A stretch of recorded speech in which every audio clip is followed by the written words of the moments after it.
Podcast. I'm your host, Marc. If this is your first time here, welcome. If you're a returning listener, welcome back. This podcast is here for everybody on the open mic comedy circuit, whether you're a comedian, an MC, a promoter, or a tutor. Hey, even comedy fans who are watching stars of the future in pub basements all around the world. If you're thinking, I could do that, then this podcast will guide you on what to expect on this crazy circuit from those right in the middle of it. Today's guest is someone who's a returning guest, but this time it's all about him. Some say he should be on commission from Adidas and possibly even the Royal Navy. Beer mats are his writing paper of choice. It is, of course, your friend of mine. It's Mr. Jack Scullion.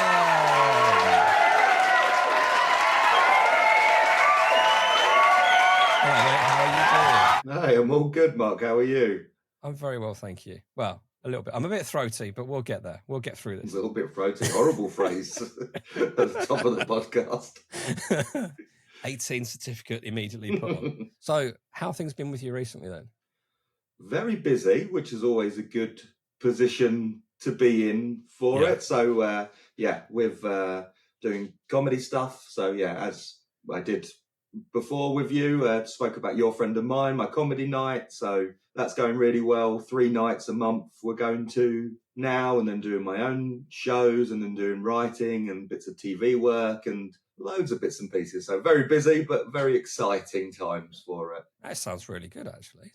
So what is your history in comedy then? How did it all start, and what's the general background? Well, cast your mind back to the late noughties. Teenage Jack Scullion. I moved to Spain for originally only for 3 months. My cousin was going travelling, had a job in a pub, and he said, I'm going on holiday for 3 months. And they said, well, you won't have a job unless you can find an idiot to come and cover for you for 3 months. So I became the idiot. So I went out for 3 months, which then actually became 3 years living out there. Wow. And through that, I started to do pub quizzes. And it was like a very normal pub quiz. I took over from a very old couple that were doing it for a long time who were moving back to England.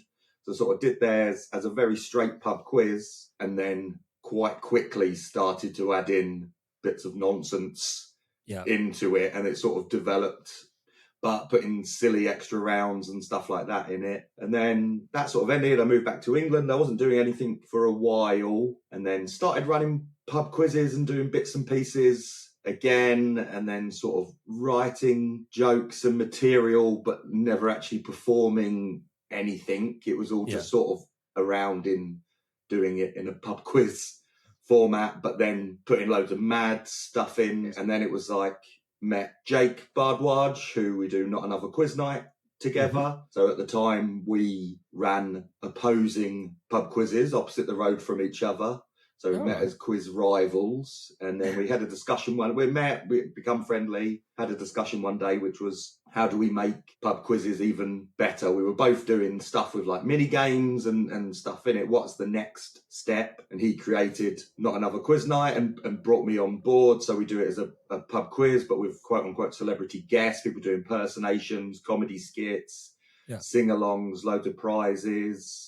And then we were invited to perform at the Edinburgh Fringe 2 years ago, doing that show. Okay.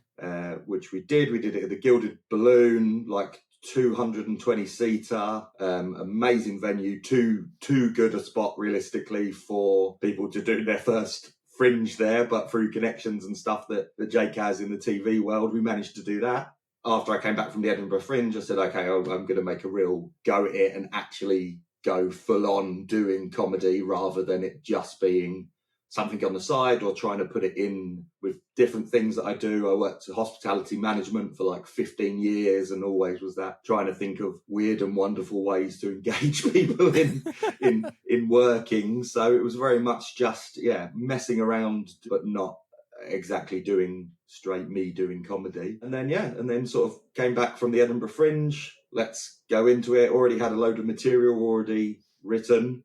So my first 5 was done and prepared. I already had that to see how it goes for the first time of putting it all together. So this is an interesting question, really. So was your act then the same as your act now? No, completely different. It was very formulaic. It was this is the setup, this is the punchline. It was a story. It was sort of entitled Jack of All Trades, and I would say about my family and how everyone tries so hard, big family tries, and everyone's so good at everything they do. And then it's stories of all these different jobs that I'd tried to do and not been very good at. So, I tried to be a fashion model. I tried to be a horse trainer. I tried to do talk a bit about excelling at school and academic and stuff like that. It was very much set up and line. And for a 5, it was pretty good. I was fairly happy with it at the time. And then it was like turning it into a 7, which was then, okay, I got it, but it had a beginning, middle and end already because I'd worked on it for so long already. Yeah. And then when I tried to start making it into a 10 and writing new material, I didn't have anything else I wanted to say. And that's when it started to become poetry based. So I did a few poems and then tried mixing them both together. And then in the end, realistically, the voice that I started with wasn't mine. It was, this is what comedy, the basic notion of this is what comedy is. These are the marks I need to hit. But it wasn't, oh, I really enjoy doing this material, it's really good, and I had nothing else to say with it as well. So I think that was quite telling for me that when I started doing poetry, it would pour out of me and I could write so many and just have thoughts that I save in notes on my phone, and then I would say as I thought it and wrote it, that's exactly how I would say it, and then that was it. There was no more writing for a lot of them. I know you've heard me say this on the podcast before. Your act is undescribable. And that's meant in a good way. You know, with comedy, you can say somebody's like a straightforward stand-up. Somebody's trying to get this message across or that message across. Somebody's a character act. But with you, there doesn't seem to be... You don't seem to fit into any of those boxes at all. It's sort of everything. And I always say that I'm the straightest act on an alternative night and I'm the most alternative act on a straight night. Yeah. And it's sort of in that middle that, you know, is it alternative comedy? Yes, but also not really. Is it a character?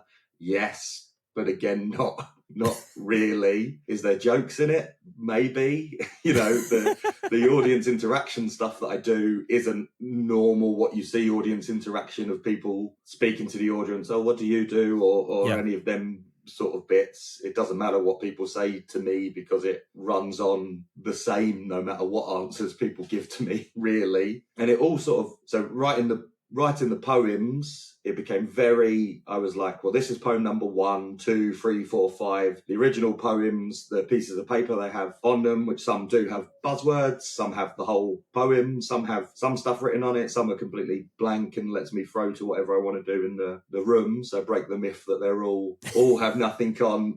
A lot of them have one word, or some new stuff has the whole thing on. Some, the wording's completely changed, so how it's written isn't what I say anymore, but I just know the sort of feel for it. So having them like that and then in an order, and then it became that I had so many that I couldn't do it in an order, and that's where the swimming pool came from. So people who haven't seen me, I bring a small swimming pool onto the stage, I'd have that, and then I'd pick stuff out at random. And then it was like, well, that's a lot for me to do and breaking the illusion by bending down or trying to get it or mixing it up. And that's where now I bring someone else onto the stage with me, someone from the audience that I don't know. I never pre-plan everything. It's always just I look across the night and pick someone, come up on stage, dress them like me, and then they pick the poem, so I don't know what's happening. And it's sort of embracing that chaos where I was getting tired of it being, well, this is 1, 2, 3, 4, this is the order that I do it in, whereas I've got so much material that, you know,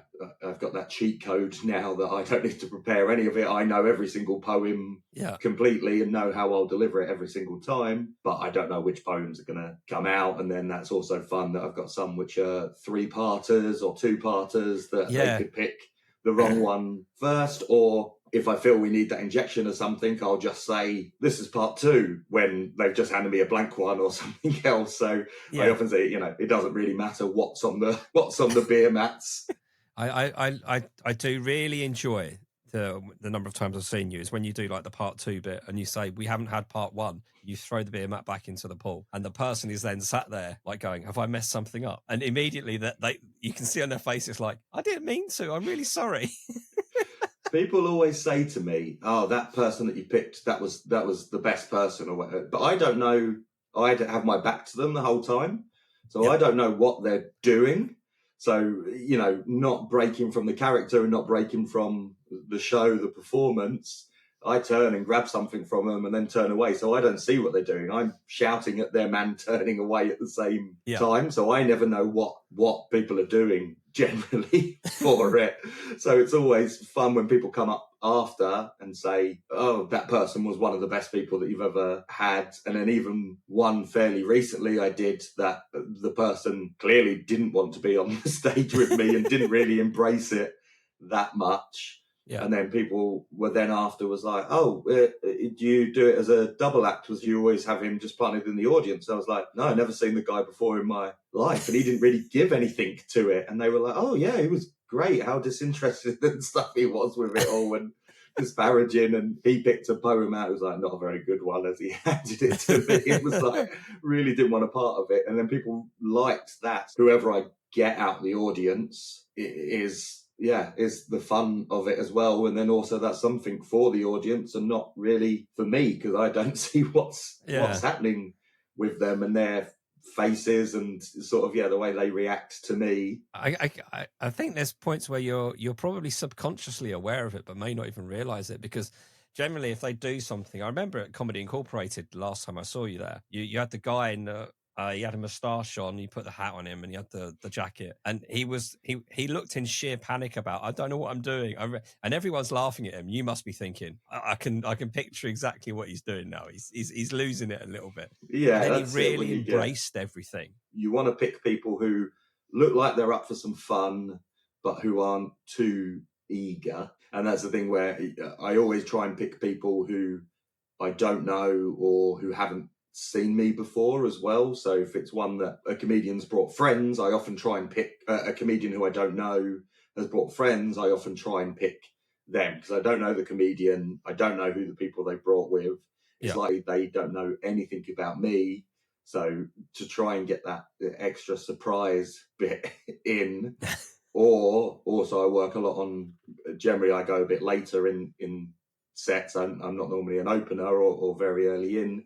So other people who have been spoken to. So if a story sort of comes up and there's something that I can say, who was the person, whatever the story was earlier, and just grab them automatically for it. Or if not, I look for someone who's been laughing along in the audience. So it's a lot of, scouring the audience for who's going to be my quote unquote victim for it. Yes. I won't spoil the very start of the ones I've seen, but I love the way you start things with a particular item you pull from your pocket. Yeah. It almost comes across as like a massive amount of arrogance, but it has something that it gives a connection straight away between you and an audience member. You know that audience member then is actually going to be hooked because they've been given a gift that's solely for them. Yeah.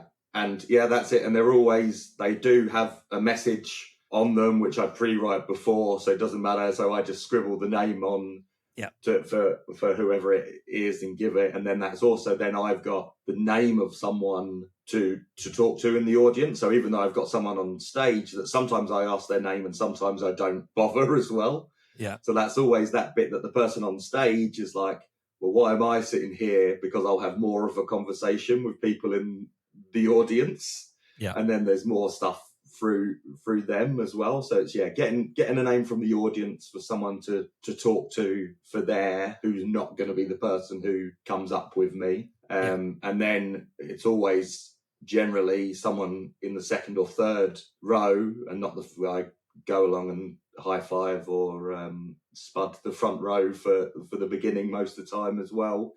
Yeah. And that's people who want to be engaged or who are sort of ready and up for it. They're already there at the front. So it's trying to bring everyone, the room all together. So it doesn't matter where people are sitting for me to, greet them as the first person or bring them up on stage for the second bit. That's a good idea. I never really thought of it like that, because I guess you don't always want to go to the front row. The front row, they're going to be happy to be involved because they've decided to sit in the front row, for example. Sometimes those people are the worst people to get involved because they want to be involved too much. Yeah, absolutely. But like you say, going to the third or fourth row, and bringing somebody in, you know, immediately when that person gets that gift, the people around them are going to be like, what's on that? And then everybody's kind of, you zone everybody in, which is really clever. I never thought of it like that at all. And then on the stage, generally, you can only see the first row anyway because how bright lights are and stuff. So that's the importance that I need to pick sort of people pre and look over for the audience. So I'm always sort of watching how people react to things and stuff like that. And then generally you can get it quite good if there's a group that are quite boisterous and quite loud throughout it. Sort of getting one of them to come up on the stage quiets the group down a bit because they're then watching their friend and enjoying their friend having an embarrassing time. So as an act, because it is, like we've discussed, it's very different. It doesn't really fall into one category or another. It diverses all kind of things. I'm assuming, correct me if I'm wrong, that there's times it works really well, but there's times it doesn't work.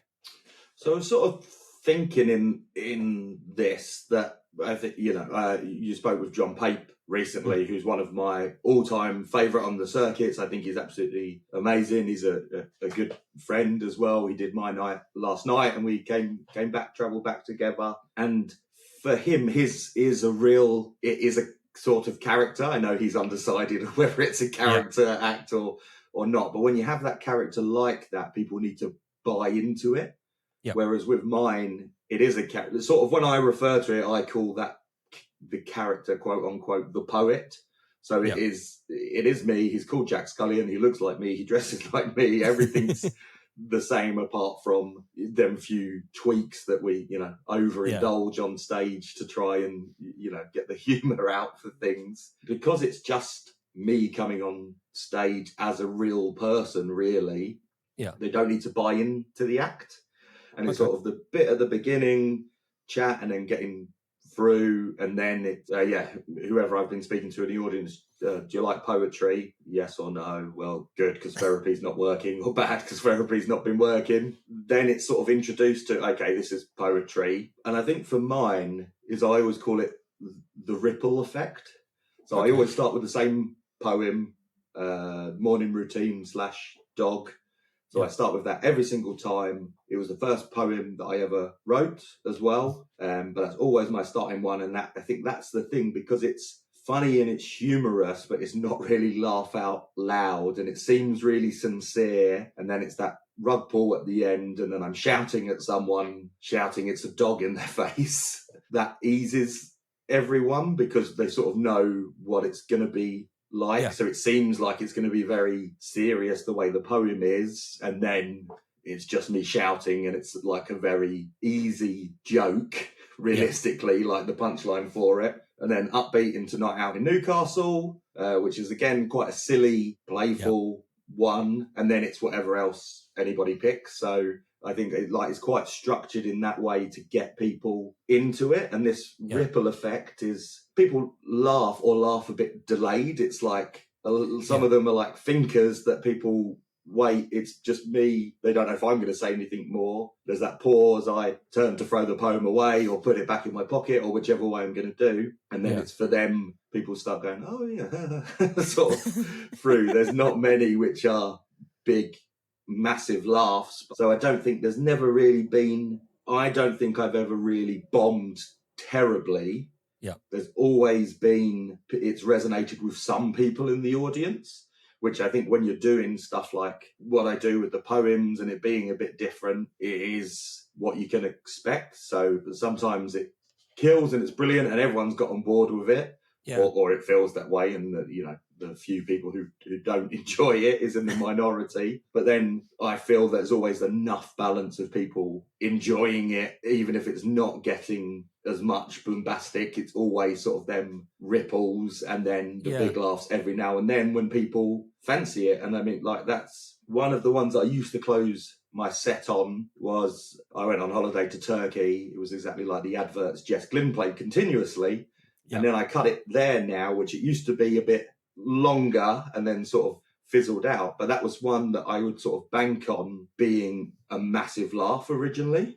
And that would, it would be great. And then eventually it would be like one night it would get a big laugh and one night it wouldn't. So I'd hit the Jess Glynn play continuously and I'd pause for the laugh because for the past few months, that's been happening every single time. Yeah. And there just wasn't a laugh there. And it wasn't, everyone's heard it before. It was, different mix of different crowd and stuff. And it was like, okay, so it's not, that bit can't be taken for granted that, oh yeah, I deliver the pause here because this is where people laugh, and then people didn't laugh, and then I go into the next bit. And then that sort of, now I have it that I can deliver it a second half of that. I can cut it off. It sort of depends on where the laugh lands. I'm not sure if this is a wrong observation or not, but where with an act like yours as well, is that because you're not a character, you like you say, you are still yourself. You're not dressing up as, you're not making yourself look dramatically different to what you actually look like. So when you come on stage and then straight away the audience participation happens, you've got the intrigue straight away. So I imagine it's quite hard to completely bomb, because if you've got straight comedian after straight comedian after straight comedian comes on, the audience has gone, I know what this is. And if that comedian hasn't won those people over in the first 30 seconds, the next 4.5 minutes can feel like torture. Hands up, been there. Horrible. So with yourself, it's always keeping that intrigue. I guess the audience participation skills then come from the quiz nights and stuff like that, and being able to be open and talk to people and not feel like it's just a script doing A, B, and C. Yeah, absolutely. And that's if you're standing with a microphone or without a microphone in the middle of a pub doing a pub quiz, there's people who are there who aren't doing the pub quiz, who are just talking. There's people who want to ask you questions and interrupt through, and you're sort of segueing in and out of things. And that was definitely a way. And then also working in hospitality, talking to people on the bar and knobhead drunks coming up and having to shut down whatever they're saying. And when I was starting out, I did have nerves and stuff like that. And then I was sort of getting into that, you're sitting there and the person who's on before you, not really listening to their set because you're so in your head about what I'm going to say and then do. Eventually it just completely stopped for me. Yeah. And it's sort of like, I get that rush of about to go on. So, if I'm about to go on, because I generally have stuff I need to sort, I need to be standing and getting ready anyway, but it's all very calm. Yeah. Embracing the chaos of everything, that I don't know what I'm going to say. I don't really know, if I try and speak to someone in the audience, they don't want to speak to me, or they end up being the wrong person to try and speak to, and swap it all around. That sort of chaos is all in it. And now, without having to have them nerves beforehand, I think, really sort of mellows out. And that's, hit the stage. I do the call and response a lot at the beginning as well. So, whatever the name of the night is, I say, you say, and then subvert that one as well, which then is, again, similar to the first poem, is getting people G'd up, but lowering their expectations as well for it. So we're like, excited, and then the next bit is confusing, so people don't really know what to do. Yeah. And then they're in on the joke with me from the start, and then I introduce the audience and talk to them as well. So it's sort of that all flows in, that this is now why I struggle to do 5-minute slots. Yeah. Is because my build up is 2.5, 3 minutes to get into actually doing any material. If I just walk on the stage and start reading poems, they haven't got the gist of me. That's me then asking them to buy into it, which all the stuff before they've bought into what this character, this persona, this set is going to be about. Like competition sets, I quite struggle with, because they're generally 5s. You're doing it in place, so you haven't got that built up part of it. Yeah, I did want to touch on that actually, because I remember seeing you put up a post or a story or something on Instagram recently about you were done with them now. That was it, unless you've got something booked in. It was done a few. One, I was already through to a semi-final, so I said I was going to do that one, and then Steve Main of Comedy Incorporated started his one as well, so I was booked in for them too. I know normally you touch on what people don't like about in the open mic thing for one of the questions, one of the segues, but to delve into that, like gong shows and competitions, I think the way that they're done isn't what comedy's about. Mm-hmm. And I think, some people love doing gong shows and the rush and the buzz for it. I just don't think it's that you've got to be funny or you're off the stage isn't what open mic comedy's about. Yeah. So if they did gong shows for professional comedians and, put that in under that same pressure, but it's not, this is a community that should be nurturing and saying, yeah, have a go, do your material, try stuff. And especially when it's, try new material all the time as well. Yeah. And it's like, well, you've got to make a brilliant 5 set, but then also you need to change some material. And then you're trying to make it into a 7, but don't work too much on the 7 because you're mostly just going to be doing 5s. Yeah. And then, you've got to work on 2 minutes at the start of just heavy hitting hard gags to get through on a gong show and get people through. Yeah. And I think it's not, it's comedy is telling a story as well. It's doing the jokes, but it's getting it together. Unless you're, like Marc Rivlin or Tim Vine and doing your one-liners, like real heavy punches one after each other. But even then, they often do it on a genre, on a theme for a few jokes in a row. It's not just, here's 100 jokes, all completely different on different subjects. It still sort of runs vaguely through the story. And I think that's sort of it. And when people try and tell stories and things to say, you don't have a minute to tell one joke because that's going to be too boring, too much of a setup for which could be a killer joke, like an amazing punchline at the end. But I know it's too much setup, so we don't want you to do it anymore. I think it's like, I don't think it's in the sort of the spirit of comedy. So whatever ones I had booked in, I did. Got through the semi-finals of one, and then went out of that. But it's sort of that, and then when it's all. And also, I understand it's very contradictory because one of the Your Friend and Mine nights, we run it as a competition night, but I think the way that I do it is there's not that so much pressure. It's very lighthearted, and the way for me, it's for people to come through and practice competitions rather than it being this is the be all and end all. Yeah, I hope it comes across lighthearted, and that people who do really well, who don't win it, aren't that disheartened by it, because everyone who comes, I'm meticulous with my booking, and I book people who are good. And sort of generally it's people who I know, who I've met, and sort of there's such a long waiting list of people, and I watch everyone's videos and really go through to make sure they fit the vibe of the night and fit the quality of the night, rather than it being, let's just have everybody on or whatever way it is through. So with that bit, it's trying to make it that nurturing way, whereas other competitions are, these are the winners, okay, bye, that's the end sort of thing for it. Yeah, I think some competitions, the idea behind having the competition is a nice light-hearted thing, but sometimes it doesn't always pan out like that in the actual audience, because you end up with that little competitive nature with people, and you bring a couple of friends come with you to see you or whatever, and they then feel bad if they're going to laugh at somebody else. Yeah.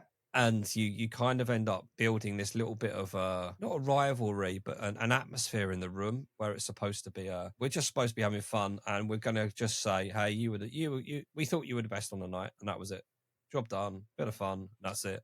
And that's why, I do mine as an audience vote as well. So audience and the acts can vote. Now we do that, everyone gets 2 votes. So if it's a non-bringer anyway, but if people have come to see their friends, they can vote for their friend and vote for the other person who they think is funny as well. And we recognise second place through it as well. So just trying to do that bit, but then also not putting on all that pressure. And then there's also not, we've done competitions this year where it's counts as an audience vote, but 1 vote doesn't count for 1 vote. I don't understand how that one was.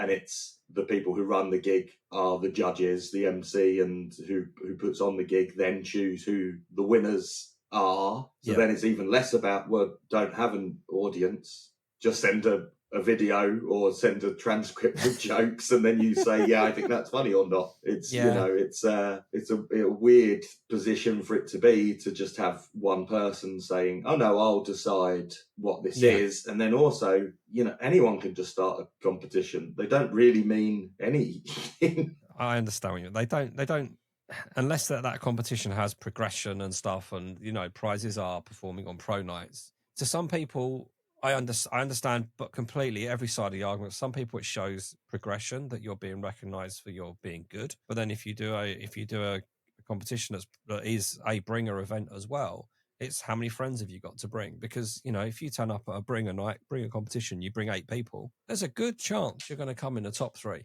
Yeah. I was like, well done you for having the most friends. Now, you should not be in comedy. Yeah, if you have that many friends, that's the beauty starting in comedy, struggling to try and get people to come and be your bringers for it. So, greetings, listener. Sorry for the interruption. It's John the Peg from episode 41.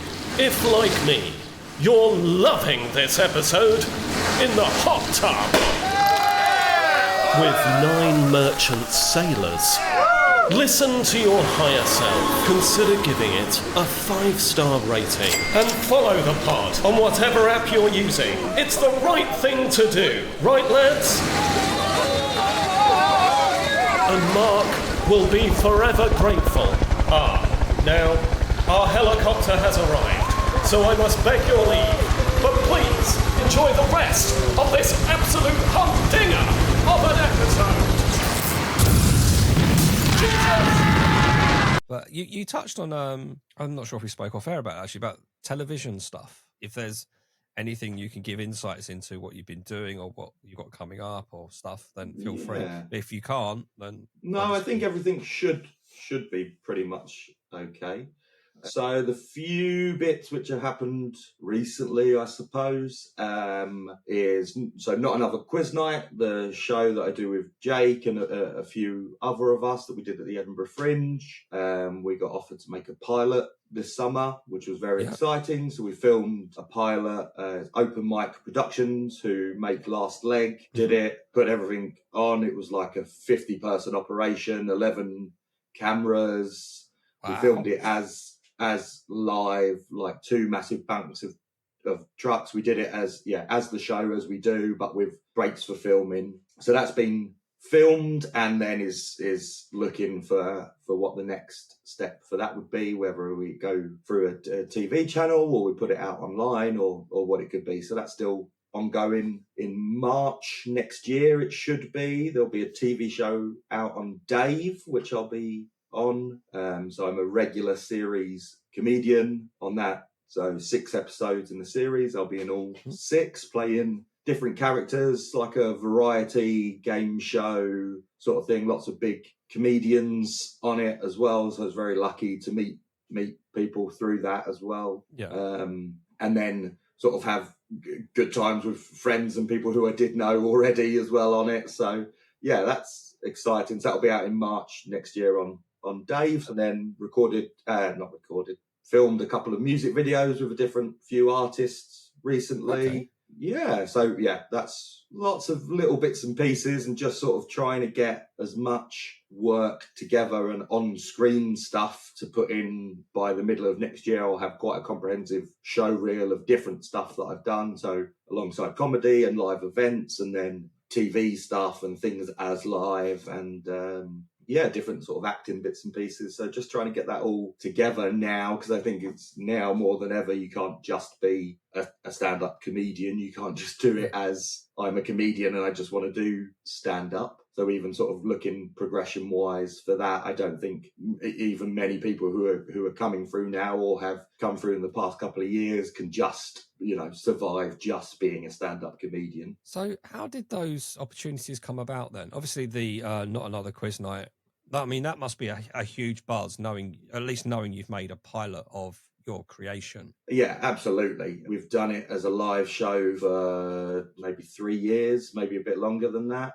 Do it as a monthly show. We do it like at corporates and stuff like that. So it's sort of from the very first one where it was done, I only played one character, and I sort of sat in the audience. I was there with friends who would just come on and do one bit and then come off, and then that would be the end. Yeah. And now it's between doing like 6 or 7 different things and being in the dressing room and quick change and coming on and off, and just sort of the way that it's grown has been amazing. And then to do Edinburgh Fringe, and there's 7 of us involved in it, and 5 of them all work in television in different ways. So sort of through that and through their connections, we had a lot of people who work in TV coming to watch it and support it, to support their friends, and then that word of mouth gets around and more people come. And then in Edinburgh we did like one of the closing parties for a production company that were there for TV week as well. So they bought out all our tickets for one of the nights and had their sort of end of party there. So there was TV people, commissioners, like comedians and stuff in there as well. So sort of everyone's different connections all sort of come together, and there's sort of a bit of a buzz about it. And obviously it's a long process through. It's not just, hey, we want you guys to make a TV show, off you go. So yeah, to have it and to see it as well. So had like the original copies of it and the sizzle reels and stuff, which are going around to networks to see who started bidding more, hopefully, for it. And so to see it all is amazing. And then the quality of the weird stuff, like the quality of the camera and things like that, is like when you see it, you're like, wow, it is made for TV. Like, yeah. I guess there is a lot of saying incestuous part is wrong about it, but having the contacts probably helps an awful lot. But then your contacts aren't going to put something forward that, if you're talking 11 cameras and 50 people, that's not a cheap thing to put on. No, absolutely. And to take the risk on relatively unknown people, and that, and the Jake and Not Another Quiz Night now on Instagram is fairly viral. Some clips have got millions of views, and he does a lot of reels and stuff, and sort of has to post and work on it every day. And that was the next thing is, okay, well, how can we just not be unknowns, quote unquote, for it, who are trying to get the show done? What's the rest of the stuff and everyone else's work in their fields, and Jake's doing the social, and me, progressing through comedy and with contacts in that as well, as everyone brings little bits and pieces to make it what it is. Yeah. And then part of the fun is not having names associated with it, because if it was run and hosted by celebrities, you'd say, well, why isn't everyone celebrities? That is bad impressions of people and sort of mess around, and people have the wrong accents to what they should have. And it's Dan Rowland, one of the other guys, plays Erling Haaland, but he does him as Dutch. So he's got the wrong accent, but people who don't know, it's nothing. But people who do know are then in on the joke for it. To see it all come together and how it's been for the past couple of years has been amazing, and it's just been putting on consistently good shows and sort of really pushing it and working new stuff and retiring characters that work and trying new stuff. And we tried a couple of new venues and things like that, which haven't always worked. And also then having that to be able to say, okay, that didn't work. Mm-hmm. Let's not do it like that. Let's take that step back and then be able to make 2 steps forward later, rather than trying to spread it so thin for things that don't necessarily work. And I think that goes with everything, sort of with comedy, with entertainment as well. That things work and might not work, or you have to change your expectations for things, and which is exactly the same that for my Your Friend of Mine comedy night. The different nights are very different, and they are, and although it's set up the same, it's me running them, it's me booking them, it's done the different venues and the styles of them, what they are, they all have a different feel to them realistically. Yeah. And it's sort of, Deptford has been the most established. We've done that one for coming up to a year now. And now Southie Brewing Company, we do over in Penge. That room started to sort of feel like that. And then the third one, which we've done a couple of sporadic ones. We did a crisis charity comedy night recently, raising money as well, over at the Chandos in Brockley Rise. And it's a very different room. That is a side room in a pub where everything else is sort of like feels like it's our space and what it is. Yeah. And with this being a newer one, we've only done it twice there. It still hasn't got that we're home feeling yet, I suppose. Yeah. And that's the thing now that as we'll look to take that a monthly show, it will become like home once we sort of get that feel and work it out around it. And that's it, trying to look at the ways that I can make it as homely and welcoming as possible, because it's still, I'm a comedian who runs a night for comedians. Of course, I want an audience and them to have a great time, but it's for us to progress and try and do. So Deptford for trying out your competition slots and working out like that, or if you're not doing that, just try brand new material, which we get people doing as well. And then you've got the people who do the longer slots there. So if you win, you come back and headline. So then you can say, I've won a competition and I've headlined something. And then for the other ones to have longer slots. So I start at 8 minutes and it goes up to like 15. And now for the next ones, we'll start doing work in progresses as well. I don't know when we'll have this out, but from today as we're recording, we'll be announcing that me and John James Davies, who's another comedy poet, are forming a comedy duo. So we're doing an hour show together. So instead of a split bill, we'll be embracing the chaos again and stepping on each other's toes, and we'll be doing it throughout. So there'll be times that we'll both be on the stage, or one of us will go and sit off to the side and move in, and it'll be very fluid on and off rather than a split bill. And we'll do some stuff with the audience and audience participation of them giving ideas, and we'll do poems on the spot. So sort of bringing improv-y stuff into it as well, and sort of telling the story through that. So we've been working on it a little while. We're going to do our first one on the 5th of December. Thursday the 5th of December. That'll be at Southie Brewing in Penge. So that's going to be our work in progress. We'll do for the first time it as a whole show, and we'll do little bits in the build up to that. And then we've got some amazing comedians opening for us on the day as well. So Emmy Files, Amelia Fritz, Reb Day, and Ronnie Cash. So we'll have them opening, and it being quite, their material is amazing, but also fairly straight. And then me and John will come in doing sort of mad poetry stuff and the sort of juxtaposition of that. So we've been working on that for a bit. So that's going to be the first work in progress that we'll do. And then we'll look forward to continue on with that as well, offering people longer slots. And as in going to Edinburgh, we'll have one venue which you can just do your longer sets for as well. And we've got a really great audience there of people who seem to be coming back a lot, and people who return monthly for it as well. Plus it's in a fantastic, we're literally in the brewery above the brew room, so the beer is as fresh as you can get there, which is always nice for it as well, a nice treat. So working with that, and then with them we're in the very early stages of potentially a festival next year as well, coming into next summer. If everything aligns, they'll be putting on a community beer festival, but with a lot of community stuff and different bits and pieces.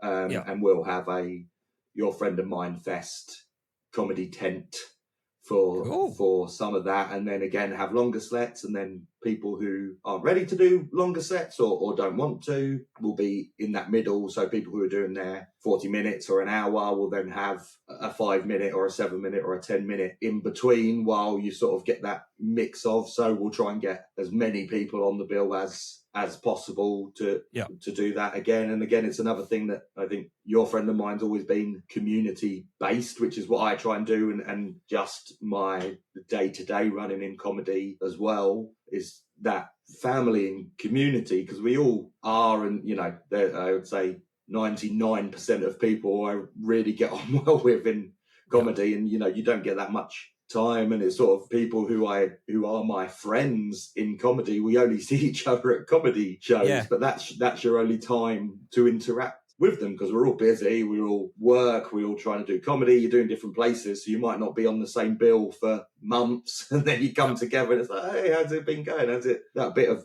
supporting each other, I think, is so important, and that sort of building everything from that bottom. And it should be promoters, venue owners, everyone together with comedians, rather than it being us versus them. I understand places are run as a business, that's how they have to be, because otherwise comedy stops. There's no way, everything needs to find the ways to run through. But I think that's the thing that most of the community is bringing people up and pushing people to the next level as well, which I think is that really good bit in open mic. So that's one of the things that I find really positive around it all. Yeah, I think the community in the open mic circuit is really good. I never imagined it would be as supportive as it can be in my initial impressions from the outside of not knowing what it was. But it's true that you don't get that much time to speak to people, because you go to a gig, you say hello, you meet them, hi, how's it doing? Catching up for 10 minutes. Oh, show's starting. You go and watch them perform, halftime, another quick 5 minutes, but then you start trying to mingle with other people as well. And then in essence, you don't spend that much time with them. Yeah, absolutely. It's I think what I've seen is that there's more and more people nowadays are mixing away from circuits as well. And there is that, I know the whole bringer debate is can be extremely divisive and stuff, but a lot of the bringers are comedians as well. Yeah. So you get that kind of camaraderie and stuff. Another great thing that goes with it, and that's being able to take the criticism is also a big thing, and not being shot down by it. Even last night, one of the comedians said, I was going to talk about this, which is a bit of a risky subject, we should say, which is something that I'm pretty much shy away from. I swear in the set, but I don't ever talk about anything particularly that real across it. I sort of any controversial topic, anything a bit sexy and risque, I stay away from. But I said this thing and I was like, oh yeah, that's great. The opening line was, yeah, fantastic. That's the joke done. Yeah. But then it was, and then I segue into this, which I was like, it's someone I know, friendly with, respect, and I was like, that doesn't work, going off into that bit, like I didn't like it as much, which I know I'm not the one to say, do this, don't do this, and especially when it is more risky material, which, isn't necessarily my type of thing, that I shouldn't be the stamp on it. No. But having that chat, and it was like, yeah, the first line, I absolutely loved. I thought that's great and works as a joke on its own. And the bits that goes on after that isn't as needed. Someone who maybe is more sensitive to them topics, when people start doing that, I just sort of seize up and go, and then that's sort of that's the end of their routine for me. It can be, unless it's done in that artful and crafted way. People just say shocking things to be shocking is the worst. And I think, I've been fairly outspoken about it in recent weeks with an occasion that I had at a gong show where people were doing material just to be edgy. And I think that's not needed. But if you want to talk about things like that and you put some craft and you're actually saying it with your heart and have some actual thought in what you're saying, rather than I'm just going to say bad things and hope people laugh because I've said something horrendous. Here's this joke about something horrendous. It is a joke, and you can take away what the act is saying. It is not I do this horrendous stuff in the streets. This is a joke about something that is horrendous. That's it. And I think I'm quite lucky with the poems that I can just write 3 lines and say that's this bit over, which then I don't need the segues, because some stuff is sort of themed and there's a lot of stuff which crops up. And I really, I had to stop writing about cats and dogs because every other poem featured a cat or a dog. And I was like, okay, that keeps coming round. But it's that, and then food and drinks and people. And I don't think anyone can say, well, you shouldn't do that material. But if it's not material, then you shouldn't be doing it. There's a place for every type of comedy. And it's knowing that the place you're in, is it for that type of comedy? If the place you're in isn't really for that type of comedy, just don't go there, because you'll make everything awkward for yourself as well. Yeah, I think it's a difficult topic, and it is a weird one, because obviously, you don't say, no, you can't talk about anything. And then, if it was something that was horrific that happened to someone as well, and they wanted to talk about that experience, you wouldn't shut it down as someone who hasn't. So it's really that thought and that around it. And it's sort of, that's, again, bringing that thing for community. You don't want to upset the people who are around you, who are supporting you, and stuff like that. And especially for me as trying to be a promoter and doing these nights and helping people through that. You want it to be nice that people feel comfortable and confident in being able to do. If we can make everything fun, I suppose, is the thing for to make comedy fun again. That's going to be my red baseball caps.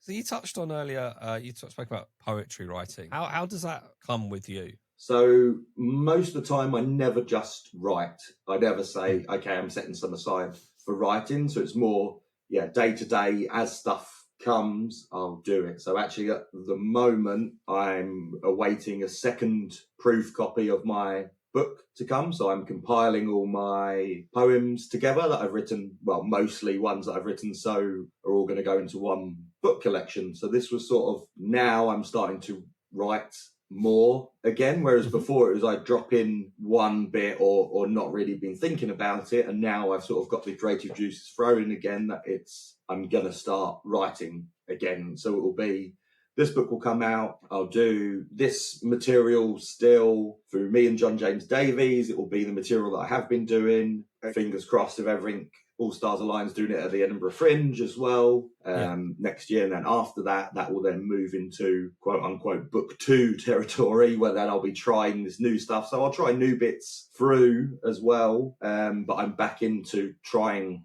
to write stuff and sort of thinking. And now I've sort of noticed my poems are getting longer, I suppose. Okay.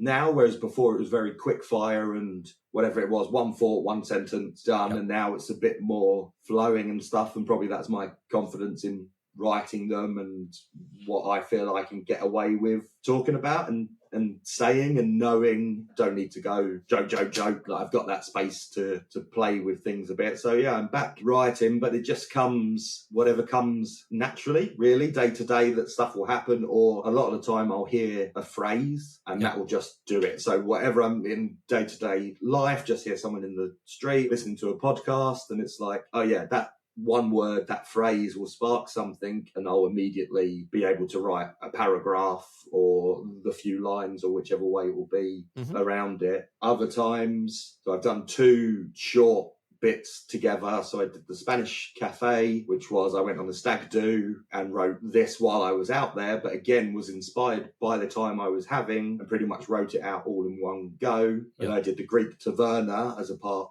2 when I was on my honeymoon in Greece. And again, just while I was there, had it in my mind, I'll write this as a construct, but didn't have, it will be 7 poems long or anything, and just sort of, it flowed through, and it's just whatever it comes to me, I jot down. But as I say, I'm in that lucky position that it's just, I write humorous musings down and say it's a poem, and then that's what people have to take it. You just touched on you creating a book. How have you found that whole so how do you go about creating? Is it self-published, I presume? Yeah, so self-publishing it. So I was doing a lot of looking online and stuff, and I sort of had the feel for the past couple of years writing poetry, sort of I've then been looking at poetry books and sort of different things. So I sort of knew the feel of how I wanted it, but also want to do it that it's, 1, as cheap as possible for me to produce, and 2, cheap as possible for me to sell to people as well, realistically, to make it, I can get as many copies and people who enjoy my stuff can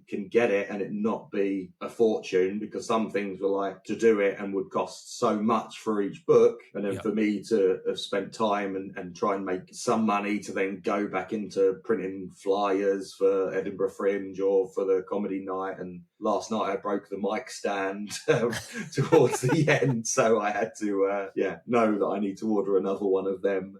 So actually doing the poems were already there, so it was just, I originally did as I did and literally laid them all out and picked them one by one and wrote it in the order that I picked it out. So most of the poems, some of the poems have never been said on stage. Some are like the longer ones that I've only done once or twice. And then the rest is everything that was in there. Spanish Cafe's in there. I did like a short Easter bit, which I actually wrote at G&B Comedy. I was sitting in the audience. It was Easter Sunday, and I completely sort of forgot about that. And someone mentioned it quite early on, and I wrote 3 poems during the break quickly, like whatever the ideas were, and quickly jotted them through. So yeah, there's lots. that was the easy bit. It was all there. It was just compiling it and formatting it, how I see it and how I read it, and sort of the speech breaks and the way that I deliver it, trying to get that across. So yeah, did that. I got the first proof and I was like, yeah, great. I love it. The inside didn't look like a book, if that makes sense. Okay. Sort of my formatting of it. Yeah.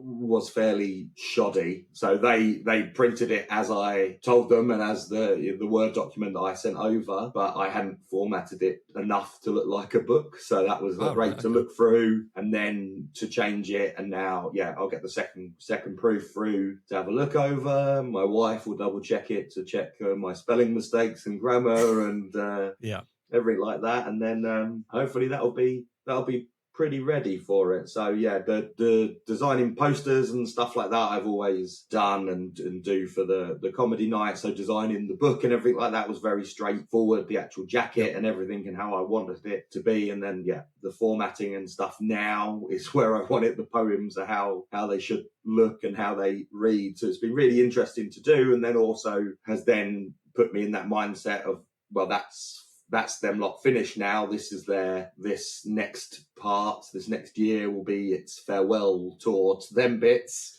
And then it will be book 2, the stuff that I'm writing now and will continue to write, and then change stuff around. And some stuff that I do perform now isn't in this book, depending on when it was written and stuff like that. So it's been a real good experience to get it. And also I don't have second copies of any of the poems.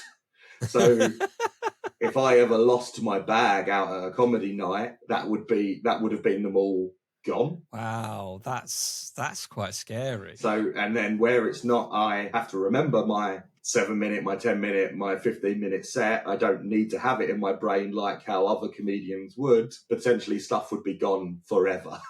So to actually have it typed out. Yeah.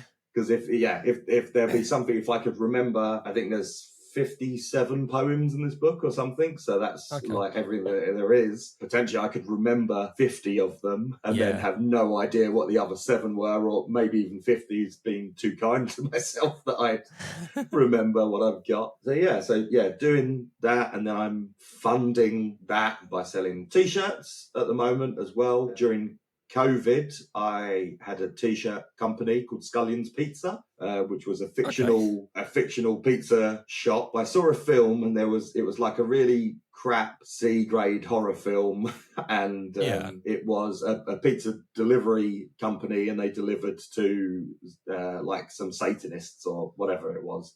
And the t-shirt they were wearing was so cool. And I was like, that's amazing. Looked at it online, couldn't find any. And I was like, well, I'll just print my own. So I made my own one and then was just wearing it. And it just had a nice like retro logo. Looks like a pizza place, Scullion's Pizza, whatever it was. And then people were like, oh yeah, I love it. Can I have one? Can I have one? So I started doing it and selling it, and then made jumpers and hoodies and caps and everything. And it sort of grew for a while I was during lockdowns and not in work and stuff like that, and then sort of like fizzled it out. And then I thought, I want to do, so I do the t-shirts for Your Friend and Mine, which we do the raffle at half time to help raise money. So it's like a small £1 or £3 we do for pre-booked tickets, so you can turn up free on the night, and then you can do the raffle if you'd like as well. So trying to keep it that it doesn't cost an arm and a leg to come, and it's not you and your bringer have to pay £20 and then £20 in drinks and then food, and then you're travelling across and stuff. So to try and keep it down for people but still support the night. So whatever goes in for the raffle tickets and for that goes into,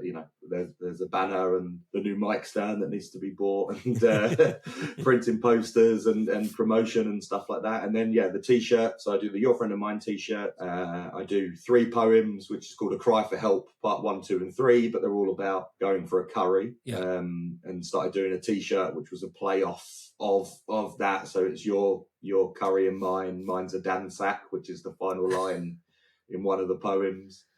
My wife India said, you've got all these ideas and you can make stuff up so quickly, but I just don't do anything with it. And that's sort of where the book, and then doing the t-shirts. So selling the t-shirts at the moment, they're available up until February at the moment. So to get money in for these to make the books high quality and still nice for it. And then people who are buying the t-shirts get a mention in the book as well. So the acknowledgements, there'll be a little bit about them in there, and then I'll have a sort of a book unveiling, a sort of launch party sort of thing where we'll read some from there and have a few drinks, I imagine. So. No, T-shirts are an interesting thing, actually, because you just reminded me of something. A friend of mine, he's got a T-shirt printing business. He lives up north, and every so often he'll come down, or I go up to him and see him. And he'll always print out a T-shirt from when we were younger about a quote from this, Clerks or something, or whatever, something that we both really enjoyed. And I asked him last time he was coming down, I said, can you print me a T-shirt? I asked him to print me a comedian's joke, which was a Mitch Hedberg joke that said, this shirt is dry clean only, therefore it's dirty. And we're walking around King's Cross, and there was two blokes just kind of like staring at us, walking towards us and just pointing and laughing. And it's quite funny when you see things and you get somebody who goes, where did you get that done? So I did it ourselves. And they're just like, can I get one? Well, just email him and he'll sort you out with one.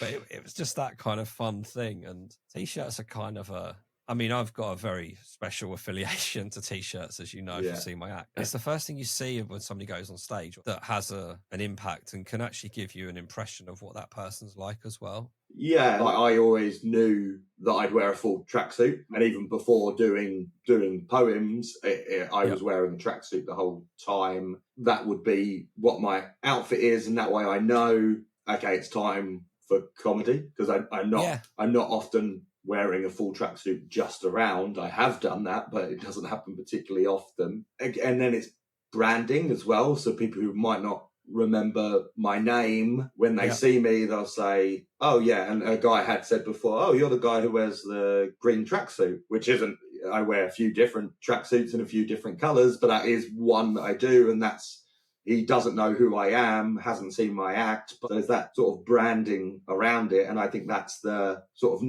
next step for open mic. I was speaking to a guy about it last night as well, is that branding people know. And that's also inviting people in again for it, that, you've got that branding, it is, that's it. You're going to quote unquote work in your comedy outfit. It's a strange one, because I've had it a few times where I've turned up to a gig and somebody's looked at my chest and gone, you're not wearing it.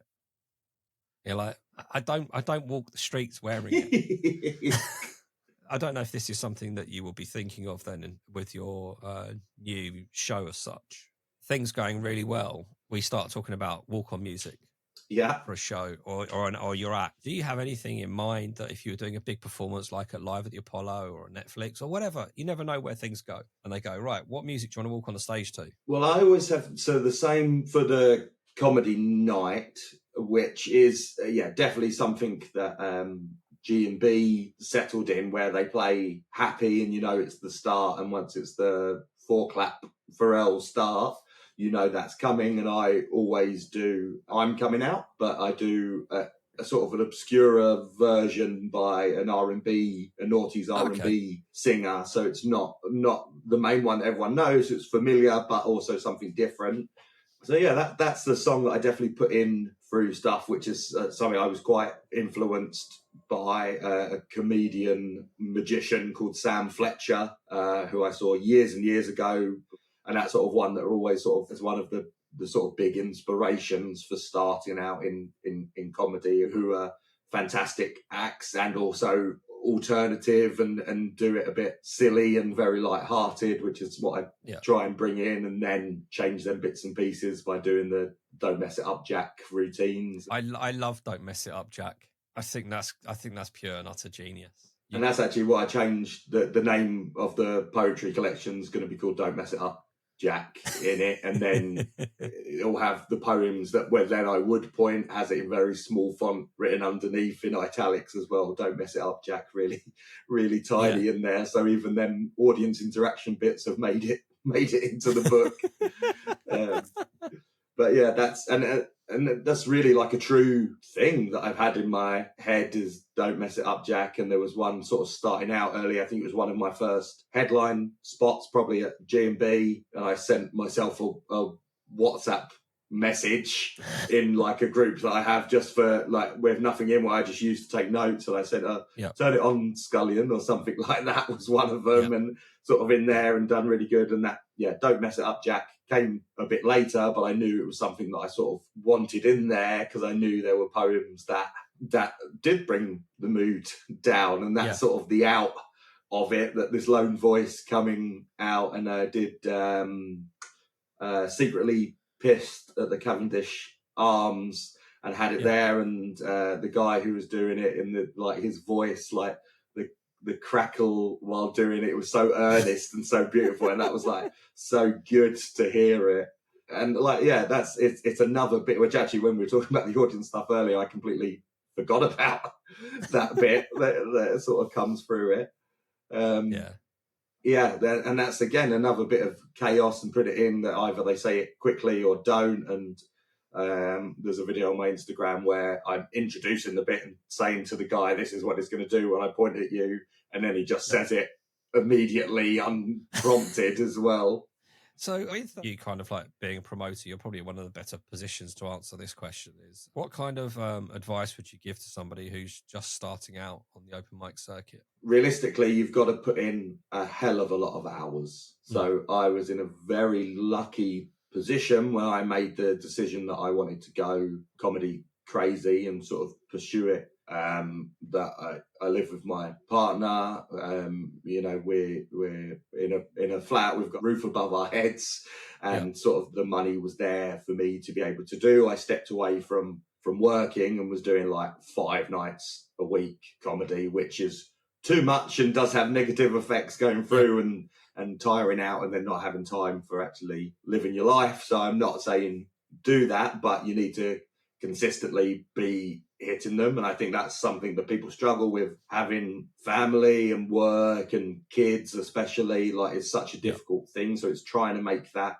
thing, and trying to do as many as possible, even if it's booking on the same gigs, same venues, same everything, just trying to do as much as possible. Like, I got to 100 gigs crazy quickly just because I was doing so many and so full on. And now I do eight a month is what I limit myself to. Now I've come to that level that I feel that I can do that. So I do try and average 2 a week. Sometimes it's more or less, or move through, and I sort of count other comedy based stuff on it. So my nights I count in that. I did a couple of music videos a couple of weeks ago, counted that in it as well.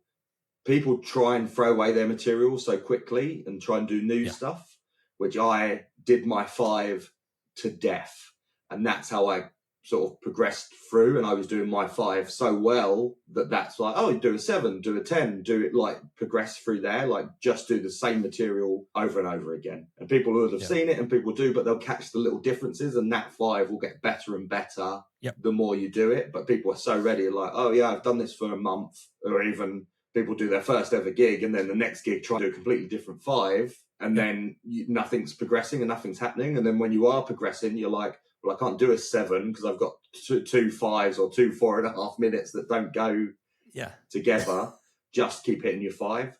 And that's such a great way to be noticed. More if you hit your 5 continuously, then progression like that will come through. And then it's, once you've done that, get them 7 spots and try and weave new stuff into that and put that in the middle. So do your strong opening, strong closing, and then try the new stuff in the middle. I think that's probably the best way of doing it. People's bios, like, I get so many that are sent that people say, I've performed this venue, I've Cavendish Arms, I've performed Shoreditch Balls, I've performed Beat the Blackout up the creek. But it's everyone in open mic has, because it's open mic in most of the thing. So giving me a list of 20 places that you've done doesn't mean anything.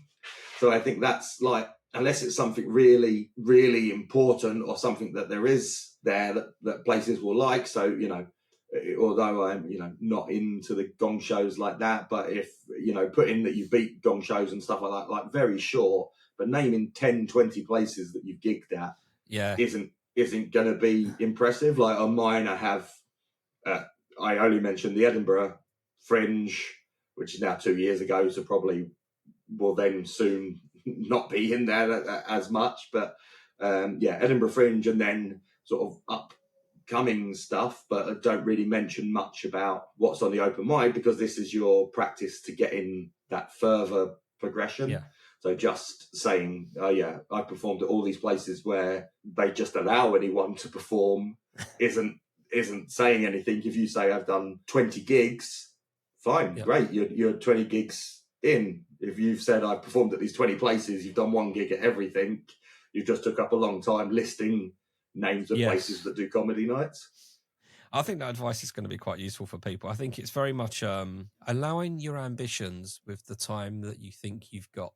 I think is probably quite a clear message to give on that, is that don't think you're going to be headlining nights if you're only doing it once a week and expect to be headlining things after 6 months.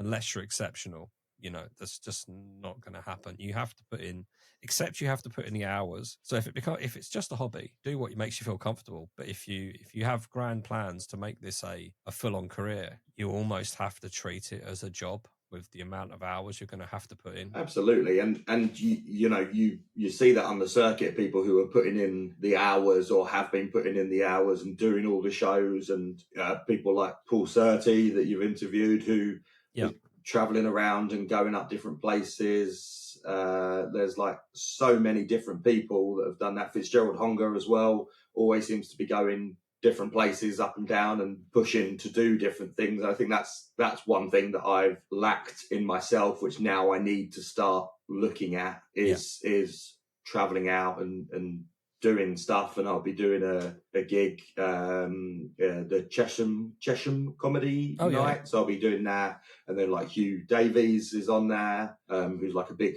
pro guy. He was actually on the Dave show that's coming out next year. He was filming that with me as well. So then doing that and then pushing and getting them different things, whereas everything else I only do London. I don't push myself to do anything else, whereas it's so diluted in London that there's 100 comedy nights, and where I run mine in Deptford, there's like a triangle where there's 2 other ones in pretty close succession around. When you go out further, there's less comedians, and then so it's sort of better quality bills sometimes as well. So you get to be supporting pro acts or people who are almost at that level. Whereas at London, there's so much open mic and so many great venues for pros to perform at. Yeah, it's the London circuit is a very unique circuit. If you gig outside of London, it's very, very different to what actually happens within that M25 kind of boundary. So what you may think works in London may not work outside of London. It also has the flip side that it's the other way around as well. Yeah.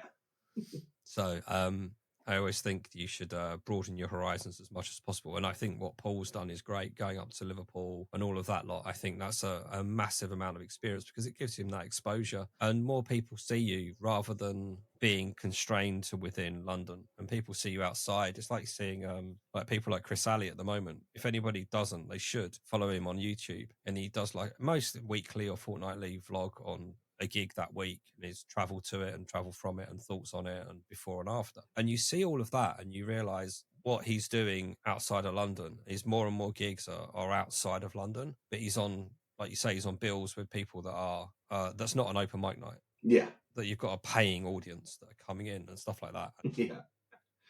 I think that's, and that's it. And then it's also being on as a person, as a human as well, and chatting and getting on and networking, because it is a business at the end of the day as well. It's you're selling yourself, so you're selling your material, but also yourself as a person. So if you turn up and you sit at the back and you're on your phone or you're disinterested, promoters see that, and then even if you're the best ever, that's still going to affect your chances. And then if you have an average gig and you've not acted like a stand-up guy, then you're not going to get them opportunities given to you. And that's it. It's sort of like always having to be on, and that's something takes into everywhere. And I certainly felt it filming this TV show, was that I needed to be on and to speak to everyone and speak to all the runners, speak to all the producers, sort of be on and be yourself and be showcase how great you are, because then that could potentially open doors for other things in the future.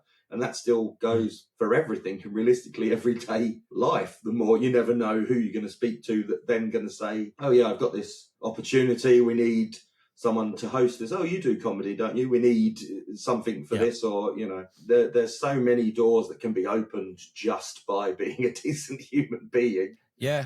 that right. that talking and being amongst it and stuff, and that's something that you have to learn when you're new going into open mics. You don't know everyone, and you haven't met many people on the bill, and you might do gigs and never see the same people again because the London open mic scene is so big that you might not see people again. And then even more so in other places, if you've got travelling people coming to this comedy show, you might never see them people again as well. Yeah. So it's so difficult in that bit to try and connect with people on the time, but just to be out there and say, oh, you one of the acts, hi, whatever. We've all got locked and loaded in our back pockets. How long have you been doing it? And stuff like that. Like, you've got easy get-intos for it. So I think that's networking as well would be something that I'd massively say, which is something that you just need to continue. I think that's the sort of thing as well that some other people have spoken about, that it's difficult to acknowledge that you're doing comedy and stand up and to tell people and sort of be out there with it. When people start it, they don't really want people to know, maybe because you're worried that, I love it and I really want to do it, but I might be crap at the end of the day. So, and then there's also that, well, if I tell everyone and then I stop doing it in a month's time because I'm not good or I'm not enjoying it or whatever, there's that thing. But I think that's embracing it and putting it out that, I am a comedian. It's seeing it as work as well, which is something that I did have to turn on, that it's not just a night out. It's not doing, although it's only 5, 10, 15 minutes on the stage, it's still, you're going to work to do a bit of a job as much as it is a hobby as well for some around, I think that depends on your mindset. If you see it as, I'm going to do a job, I'm going to do this. Yep. If you want to see it as a hobby and have it as a night out and you go and you sink 5 pints before you go on stage and then you're just having fun with it, then great. But then that's what you'll get out of it. Yeah, just know just align your expectations with what you think you would need to put into it to manage those expectations and be realistic about it. That's kind of it, really. You're a regular listener to this, so you know what's kind of coming up now because we're kind of winding down. Yeah. For those that don't know, I like to set all the comedians that come on here a thing that I've imaginatively called the Comedian's Challenge. Woohoo! It's to tell a joke live on stage from this book called The Little Book of Shit Jokes by Sid Finch. Yeah. The comedians each get to pick their own joke that they can tell, but they don't know what joke it is. They pick it by page number. And if they give me a page number that's already been picked, they have to go again because no two comedians really should have the same joke, even though everybody is plagiarizing this one man. So, Jack, by your enthusiasm, I'm assuming you'd like to take part. Yeah, I'll give it a go. There may be some that could be poetified. Well, they'll find a way into being, there'll be some way around. I'm not sure how it will be yet, but I'll see what I get and see, what it comes out. So give me a number between 5 and 95. 33, please. Okay, there's 2 jokes on this page. One has already gone. So you are left with, my dad is always yelling, did you hear what I just said? Honestly, who starts a conversation like that? Yeah, pretty good. That's not too bad, actually. I think that's going to be fairly easy for me to get in for something. Yeah, so, I think you can do that one. But if you do need to change it slightly, but you still get the same theme, etc., then so be it. It's entirely up to you. Hey, just. But when you do it, if you can film it, post it on Instagram, tag us in it, add us as a collaborator or whatever, and we'll share it around as well. And everyone can see the effort you've made. Perfect. Easy. Lastly, I guess, is how do people find you then? Because you're going to have a long list of socials, aren't you now? So you can find my one at Jack Scullion Comedy on Instagram.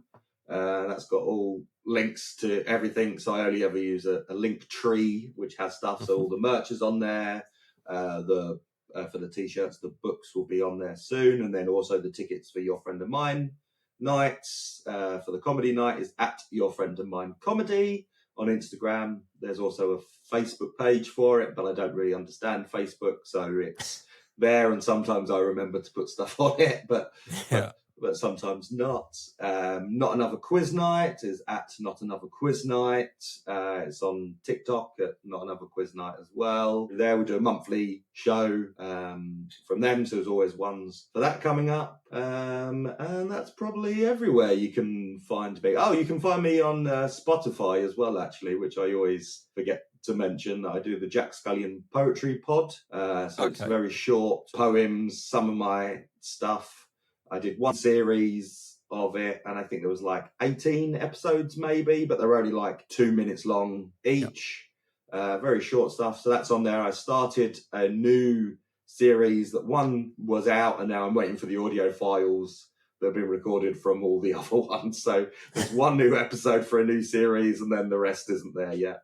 But you can find that on Spotify, Jack Scullion Poetry Pod. Yeah, and then that's it. And then I suppose just look out for me out about in the streets, doing comedy. If you see someone in the tracksuit reading poetry, then come along to Your Friend of Mine nights, Deptford, on one Wednesday a month, but never the same one. We do it at Little Nan's.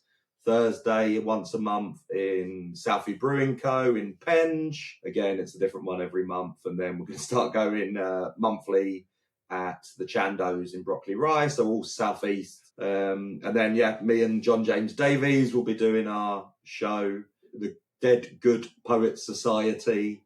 We'll be doing that with some amazing warm-up acts, and that'll be on the 5th of December. Cool. You can find us on Instagram at Open Mic Comedy Pod, and we've got a website which is openmiccomedypod.com. Any way you want to contact us is the easiest way, is through the Instagram page. Anybody that sends me messages through this saying they really enjoy it, that means the world. Whichever platform you're listening to this on, please give it a nice 5-star rating and a follow if you're not already. And thank you very much for your time today, Jack. Thank you very much for having me. And for everybody else, I will speak to you all very, very soon.